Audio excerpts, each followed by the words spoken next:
Donc, comme nous le voyons, euh, nous allons donc avoir sur chaque compte qu'on va utiliser, nous allons avoir euh, des opérations qui vont être au débit et des opérations qui vont être au crédit.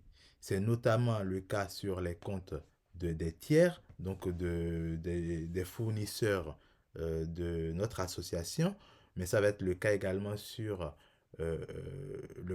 les comptes des adhérents, des membres, des donateurs, des collectivités. Ça va être le cas sur notre compte bancaire qui va enregistrer à la fois des flux financiers entrants et sortants. Donc notre compte bancaire va être de temps en temps à l'origine d'un flux financier, mais va être aussi à la destination d'autres flux lorsque c'est les tiers qui nous versent de l'argent. En l'occurrence, lorsqu'on va encaisser de l'argent de cotisation ou les subventions, notre compte bancaire sera la destination de flux financiers dans ces cas-là.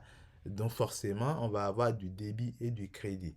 Donc cela implique de déterminer à un instant T si notre compte a plus de débit que de crédit ou si notre compte a plus de crédit que de débit. Et c'est là où les notions de solde vont intervenir. Donc, comme je l'expliquais juste avant, nous allons regarder à l'instant T où on observe chaque compte si l'on a plus de débit que de crédit ou l'inverse. Lorsqu'on a plus de débit que de crédit, la différence entre les deux va donner ce qu'on appelle un solde débiteur. C'est ce qui est un peu schématisé ici. Et lorsqu'on a la situation inverse, c'est-à-dire plus de crédit que de débit, donc ici on a des crédits pour 17 500 euros et des débits pour 11 000.